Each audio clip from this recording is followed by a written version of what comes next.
رسول اللہ صلی اللہ علیہ وسلم نے ارشاد فرمایا المسلم من سلم المسلمون من لسانہ و یدہ، مسلمان وہ ہے جس کی زبان اور ہاتھ کے شر سے دوسرے مسلمان محفوظ رہیں، نہ اس کی زبان سے کوئی ایسا کام ہو نہ ہاتھوں سے کوئی ایسا کام ہو جس سے دوسروں کو تکلیف ہو۔ یہ حدیث یاد رہے گی۔ دوسری حدیث، رسول اللہ صلی اللہ علیہ وسلم نے فرمایا ایمان کے 70 سے زیادہ شعبے ہیں، سب سے کم درجے کا شعبہ یہ ہے اماطۃ الاذی عن الطریق، راستے میں تکلیف دہ چیز دیکھو تو اس کو ہٹا دو۔ یہ دو حدیثیں سمجھ میں آئیں؟ نہیں آئیں؟ آ گئیں۔ اب دیکھو نبی صلی اللہ علیہ وسلم نے ایمان کا سب سے کم درجہ کیا بتایا ہے کہ راستے میں کوئی تکلیف دہ چیز نظر آ رہی ہے، اس کو اگر آپ راستے سے ہٹاتے نہیں ہو کہ بھئی میں نے تھوڑی پھینکی ہے۔ بعض دفعہ لوگ کہتے ہیں بھئی میں نے تھوڑی پھینکا یہ کچرا جو میں ہٹاؤں یہاں سے، میں نے تھوڑی یہ گٹر کا ڈھکن یہاں سے ہٹایا ہے، میں نے تھوڑی چرایا جو میں ڈھکن یہاں لا کے لگاؤں۔ لوگ یہ سوچتے ہیں۔ حدیث کا یہ مطلب نہیں ہے کہ آپ نے کیا یا کسی نے بھی کیا ہے، جس نے بھی کیا ہے اگر آپ نے دیکھا تو ایمان کا آخری درجہ کیا ہے کہ آپ اس کو وہاں سے ہٹائیں، یہ نہ دیکھیں کہ میں نے کیا ہے کسی اور نے۔ وہ ایک موٹا آدمی کا انتقال ہو گیا، بہت بھاری جسم کا آدمی تھا، اب کوئی کندھا نہیں دے رہا اس کو۔ اب اس کے بیٹے لوگوں سے کہہ رہے ہیں بھائی جنازہ اٹھاؤ، تو ہر آدمی کہہ رہا ہے بھائی ہم نے تھوڑی مارا ہے، ٹھیک ہے، ہم نے تھوڑی مارا ہے جو ہم اس کو کندھا دیں۔ تو یہ دلیل صحیح ہے بھائی جس نے بھی مارا ہے، لیکن کندھا تو سب کو دینا پڑے گا نا، چاہے میت بھاری ہو یا ہلکی ہو، کندھا تو دینا ہے آپ نے۔ تو راستے میں اگر تکلیف دہ چیز نظر آتی ہے تو اسے دور کرنا ہم سب کی ذمہ داری ہے، اور سب سے زیادہ اس کے پڑوس میں جو رہنے والے ہیں۔ اب ایک طرف تو نبی یہ فرما رہے ہیں کہ یہ نہیں فرمایا کانٹا ہٹانا، کوئی بھی تکلیف کوئی بھی چیز جو لوگوں کی اور پبلک کی تکلیف کا سبب بن رہی ہے، اگر آپ تکلیف دہ چیز نہیں ہٹاتے تو مومن نہیں ہیں، تو آپ بتائیں کہ اس شخص کا کیا حال ہوگا جو تکلیف دہ چیز ڈالتا ہے۔ ہمارا مسئلہ یہ نہیں ہے کہ ہم تکلیف دہ چیز ہٹاتے نہیں ہیں، اس سے تو ہم بہت آگے جا چکے ہیں، ہم باقاعدہ تکلیف دہ چیز راستے میں ڈالتے ہیں۔ تو ہم کس منہ سے قیامت کے دن رسول اللہ صلی اللہ علیہ وسلم کو چہرہ دکھائیں گے بھائی؟ گاڑی کو غلط پارک کرنا یہ راستے میں تکلیف دہ چیز ڈالنا ہے یا نہیں ہے؟ گلی کے کونے پہ کھڑی کر دی، اب جو گلی میں آ رہا ہے، گلی سے باہر نکل رہا ہے، وہ یا تو راستہ ہی بند، یا وہ بیچارہ ایسے جیسے کوئی نائٹ رائڈر کا، وہ ایک بچپن میں وہ انگلش فلم آتی تھی نائٹ رائڈر، اس کا وہ بہت ماہر ہوا کرتا تھا، تو کوئی ایسا یا تو موت کے کنویں میں گاڑی چلانا جانتا ہو، وہ وہاں سے گاڑی گھما سکتا ہے۔ میں دیکھتا ہوں نا، وہ دو گاڑیوں کے لا کے کھڑی کرتی، درمیان میں اتنا سا راستہ، اور وہ اتنی تمیز سے بیچارہ کوشش کر رہا ہے، نہ یہاں ٹچ ہو نہ وہاں ٹچ ہو۔ بھائی تم جب کھڑی کر رہے ہو تو تھوڑا سا راستہ کشادہ کر دیتے، یا دیکھ رہے ہو ادھر گاڑی کھڑی ہوئی ہے تو ادھر نہ کھڑی کرو، تھوڑا سا آگے کھڑی کر دو۔ تو صبح و شام یہ حماقتیں نظر آ رہی ہوتی ہیں۔ تو میں نے اب کیا کیا، یہاں بھی غلط پارکنگ ہو رہی تھی، کئی دفعہ سمجھایا، ایک دفعہ دو دفعہ تین دفعہ نہیں باز آیا، تو میں نے کھلے عام گاڑی کی ہوا نکالی، دکان والے کو بتایا، 4 آدمیوں کو گواہ بنایا کہ یہ اگر گاڑی والا پوچھے کہ یہ ہوا کس نے نکالی ہے تو کہہ دینا کس نے نکالی ہے، مفتی صاحب۔ تو یہ میں کہنا کہ تاکہ کسی اور پہ الزام نہ آئے، ایسا نہ کسی کو پکڑ کے کوٹ دیں وہ، تو کہنا کہ یہ کس نے ہوا نکالی ہے۔ اور یہ آپ کو بتانے کا ایک باقاعدہ مقصد ہے کہ 3 دفعہ سمجھائیں جو غلط پارکنگ کرے، 3 دفعہ کے بعد باز نہ آئے تو کیا کرنا ہے، اچھے بچوں کی طرح اس کی نہیں، یعنی اس کی گاڑی کی، جب اس کی گاڑی کی ہوا نکلے گی تو آدھی اس کی خود بخود نکل جائے گی۔ کیونکہ دیکھو بعض چیزیں، بعض اخلاق ایسے ہیں جو دیکھنے میں اخلاق ہیں مگر حقیقت میں بد اخلاقی ہے۔ کیونکہ ایسے آدمی کی ٹائر کی اگر آپ ہوا نہیں نکال رہے تو وہ بندہ صرف آپ کی تکلیف کا سبب نہیں بن رہا، وہ 10 اور لوگوں کی تکلیف کا سبب بن رہا ہے۔ ممکن ہے کوئی میرے اس عمل پہ اعتراض کرے, بولے یار مفتیوں کے تو ایسے اخلاق نہیں ہوتے, مفتیوں کو تو چاہیے کہ کیا کریں, محبت سے سمجھائیں. ممکن ہے مجھے کوئی بد اخلاق کہے یار یہ کون سا طریقہ ہے, گاڑی کی ہوا نکال دی, یہ کون سا طریقہ ہے. تو یہ اخلاق یہ نہیں ہے کہ آپ اس کو سزا نہ دیں, اخلاق یہ ہے کہ ایسے موقع پہ آپ اس کو سزا دیں تاکہ وہ 10 مزید لوگوں کی تکلیف کا سبب نہ بنے. تو یہ 10 لوگوں کے ساتھ آپ اچھے اخلاق سے پیش آ رہے ہیں اور ان کے لیے سد باب کر رہے ہیں. سمجھ میں آ رہی ہے بات؟ نہیں آ رہی میرا خیال ہے. مجرم کو سزا دینا یہ قوم کے ساتھ خیر خواہی ہے, مجرم کو سزا دینا قوم کے ساتھ خیر خواہی. یہاں کچھ چور پکڑے گئے تھے محلے میں, وہ کیا کر رہے تھے, یہ جو پلیٹیں لگی ہوتی ہیں نا کھمبے کے نیچے ارتھ کی, تاکہ بارش ہو تو کھمبے میں کرنٹ نہ آئے, وہ نالائق گدا گاڑی لے کر آئے اور اس کے پیچھے کھجور کے پتے ڈالے ہوئے انہوں نے. کھجور کے پتوں سے وہ پورا ایریا چھپ گیا. نیچے 3 بندے گئے اور کھدائی کر کے وہ کاپر کی پلیٹیں نکال رہے تھے چوری کرنے کے لیے. سمجھ میں آ رہی ہے بات؟ بڑے مزے سے, ہمیں پتہ ہی نہیں ہو کیا رہا ہے محلے میں, وہ کاپر کی پلیٹیں نکال کے گدا گاڑی میں بھر رہے. انہیں کچھ دن پہلے کسی نے پکڑا تھا, ان چوروں کو کچھ دن پہلے کسی نے یہی کام کرتے ہوئے پکڑا تھا اور طبیعت سے نہیں کوٹا تھا. مسئلہ ان کے ساتھ یہ ہوا, طبیعت سے چترول نہیں لگائے, محبت سے سمجھا کے چھوڑ دیا. تو اسی بندے نے جب یہ گدا گاڑی دیکھی, اتفاق ہے کہ وہی اتفاق سے یہاں سے گزر رہا تھا, ہمیں تو وہم بھی نہیں کہ اس طرح سے بھی کوئی چوری کر سکتا ہے. اس نے جب دیکھا تو وہ میرے پاس آیا اور کہا مفتی صاحب یہ لوگ چور ہیں. اب دیکھ, میں نے کہا تو گدا گاڑی ہے, چور کہاں سے؟ اس نے کہا دیکھنا نیچے ہو کیا رہا ہے. جب کھجور کے پتے ہٹائے ہیں تو نیچے 4 چور دریافت ہوئے, وہ پلیٹیں چوری کر رہے تھے. تو وہ بندہ, اس نے ان کو بلایا, کیا ہوتا ہے بجلی کا جو محکمہ ہے یار, KESC والوں کو بلایا. جب تک وہ جتنا آنے میں ٹائم تھا نا, تو محلے والوں کو جمع کر کے ان کے صغیرہ اور کبیرہ گناہ الحمدللہ طبیعت سے معاف کیے, طبیعت سے. اس وقت نا کچھ لوگوں کو ترس آیا کہ یار بیچارے اصل جو ملک کے بڑے بڑے چور ہیں ان کو تو کوئی پکڑتا نہیں, یہ غریب آدمی گدا گاڑی لے کے.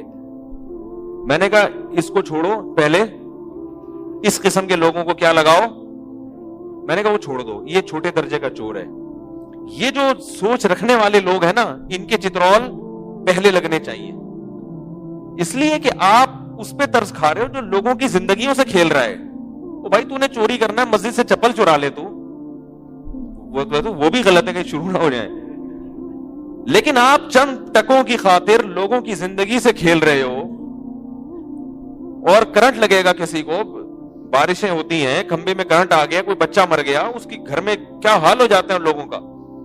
ان پہ لوگ کیا کر رہے ہیں, ترس کھا رہے ہیں اور حوالہ دے رہے ہیں کہ ملک میں بڑے بڑے چور گھوم رہے ہیں. میں نے کہا وہ ہمارے مشورے سے نہیں گھوم رہے, اگر وہ ہم سے پوچھ کے گھومتے تو ہم بھی ان کو کیا کرتے, پکڑتے, اور اگر ہمارے بس میں ہوتا تو ہم ان کو پکڑتے. تو اس لیے یہ جو ہے نا اخلاق نہیں ہے کہ آپ اس طرح کے لوگوں کے ساتھ اچھا رویہ رکھیں. یہ آج غلط پار کر رہا ہے, کل اور لوگوں کو تکلیف دے گا.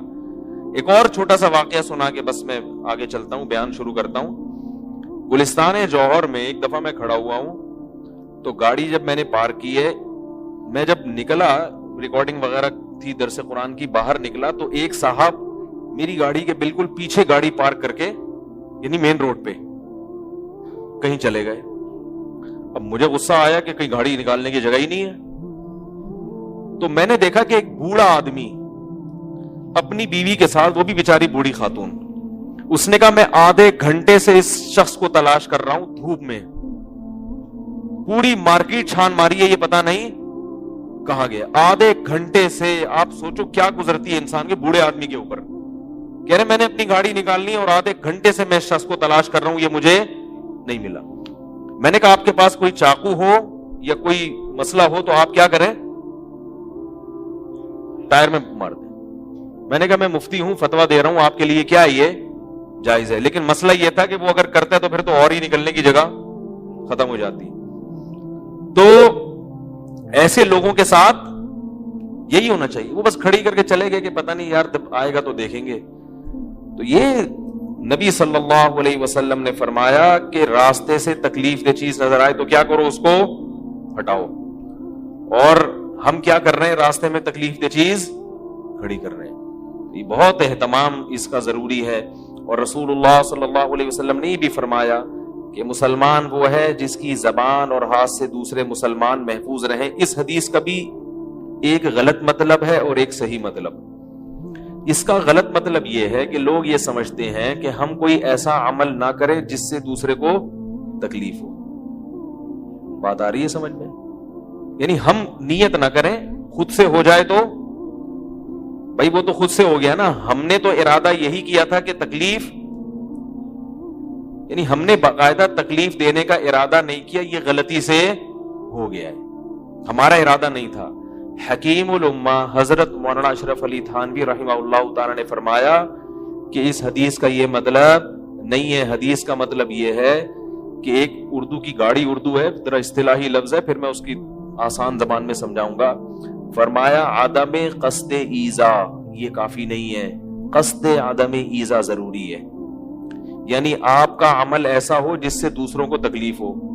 جب آپ سے پوچھا تو آپ کہہ رہے ہیں بھائی میری یہ نیت نہیں تھی, میری یہ نیت نہیں تھی, یعنی میرے نہ چاہتے ہوئے ہو گیا ہے. فرمایا اتنا کافی نہیں ہے, بلکہ یہ ضروری ہے کہ ہر عمل میں آپ یہ نیت کریں باقاعدہ کہ اس عمل سے دوسرے کو تکلیف نہ ہو. یعنی سرے سے کوئی نیت ہی نہیں ہے پھر تکلیف ہو جائے تو یہ بھی گناہ ہے. نیت ہو, بار بار 24 گھنٹے کام کرنے سے پہلے سوچے کہ یار میں یہ کر رہا ہوں اس سے کہیں یہ تو نہیں ہو جائے گا. اس کے جتنے پہلو ہیں نا منفی, اس پہ باقاعدہ بیٹھ کے آپ نے کیا کرنا ہے, غور کرنا ہے. آپ کے نہ چاہتے ہوئے اگر کسی کو تکلیف ہو گئی تو بھی آپ گنہگار ہو گئے, کیونکہ آپ نے تکلیف نہ پہنچانا یہ باقاعدہ چاہنا ہے. نہیں یاری بات. ایک ہوتا ہے بلا ارادہ تکلیف ہو جائے پھر بھی گناہ ملے گا. ایک ہوتا ہے کہ باقاعدہ ارادہ کیا کہ تکلیف نہ ہو. تھوڑی پیچیدہ بحث ہے, پتہ نہیں سمجھ میں آ رہی ہے کہ نہیں آ رہی. دیکھو ایک ہوتا ہے کہ آپ کہیں جا رہے ہیں چلتے ہوئے اور آپ سے کوئی ایسا کام ہو گیا نہ چاہتے ہوئے جس سے دوسرے کو تکلیف ہو گئی, تو اس پہ بھی گناہ ملے گا. کیونکہ آپ نے جب چل رہے ہو, سفر کر رہے ہو یا کچھ بھی کر رہے ہو تو ہر وقت بیدار رہنا ہے کہ کوئی ایسا عمل نہ ہو جائے. تو اس بیداری میں جو غفلت ہوئی ہے اس غفلت پہ بھی کیا ملے گا, گناہ ملے گا. تو باقاعدہ 24 گھنٹے اس ارادے سے زندگی گزارنا ضروری ہے کہ کہیں مجھ سے کوئی ایسا عمل تو نہیں ہو رہا کہ دوسرے کو تکلیف. ہاں آپ نے بیداری کے ساتھ عمل کیا پھر بھی ہو گئی تو وہ معاف ہے, کیونکہ آپ نے جو ذمہ داری تھی وہ پوری بولو بھائی کر لیے. تو اس لیے کچھ کام پبلک کو خود بھی کرنے پڑتے ہیں. بھی وہ ہمارے ایک دوست ہیں, ان کے آفس میں آگ لگ گئی. آپ کو فائر بریگیڈ والوں کے حسن اخلاق کا ایک نمونہ بتاؤں, یہ چشمدید گواہ ہے وہ خود. ان کے آفس میں کیا لگ گئی, آگ. محلے والوں نے فون کیا کہ آپ کے آفس میں آگ لگ گئی. انہوں نے فائر بریگیڈ کو بلایا. فائر بریگیڈ کا عملہ بہت دیر بعد پہنچا ہے. سمجھ میں آ رہی ہے بات؟ اگر وہ ہوتے تو میں ان کی زیارت بھی کرا دیتا, اگر وہ ڈر نہ لگ رہا ہوتا ان کو. انہوں نے مجھے خود بتایا کہ کافی دیر بعد عملہ پہنچا. اس وقت تک ہمارا آفس کافی حد تک 99% جل چکا تھا. جب وہ عملہ آیا تو پھر وہ کام ہی شروع نہیں کر رہا.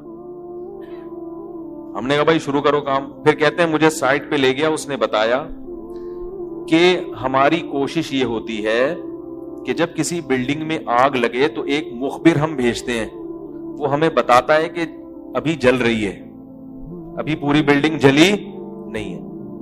تو وہ مخبری کر رہا ہوتا ہے. جب پوری بلڈنگ جل جائے تو پھر وہ ہمیں بلاتا ہے. وجہ کیا ہے کہ جب آدھی بلڈنگ جلی ہوئی ہو اس کی آگ کو بجھانا مشکل ہے, پوری جل جائے تو بجھانا آسان. ہاں یہ دیکھتے ہیں کہ کوئی بندہ نہ جل رہا ہو اس میں, اتنا الحمدللہ ہے کہ ایسا نہ ہو کہ آدمی جل رہا ہو. اگر آدمی نہیں جل رہے, آفس جل رہا ہے, کسی گھر میں آگ لگ گئی, پبلک بچ گئی ہے, بس وہ بتاتا ہے بندے نہیں ہے اندر, کہتے پھر پوری آرام سے ہاں بندہ جل رہا ہو تو پھر اللہ کا شکر ہے ابھی اتنی ترقی نہیں ہوئی ہے, ابھی تھوڑی سی ملک مزید تبدیلی, اسی ترقی جو ہے نا, ابھی وہ اللہ بچائے ایسی ترقی سے. تو یہ خود ان صاحب نے مجھے بتایا کہ فائر بریگیڈ والے نے مجھ سے خود کہا کہ بھائی اس امید پہ مت رہنا کہ فائر بریگیڈ والے آئیں گے, جتنی کوشش ہو سکتی ہے کچھ بچانے کی کوشش کر لو. تو یہ حال ہمارے ملک میں چل رہا ہے, مختلف یعنی اداروں کا, مختلف محکموں کا. تو اس لیے سب سے بہتر یہی ہے کہ گاڑی غلط پارک کرے تو ہوا خود ہی نکال دو اس کی, پہلے شرافت سے سمجھاؤ, نہیں ماننا تو ہوا نکال دو. یہ بد اخلاقی کی میں آپ کو ترغیب دے رہا ہوں تاکہ جو لوگ ہیں ان کے کو سہولت ہو جائے تھوڑی نا. تو یہ صورتاً بد اخلاقی ہے, حقیقتاً خوش اخلاقی ہے.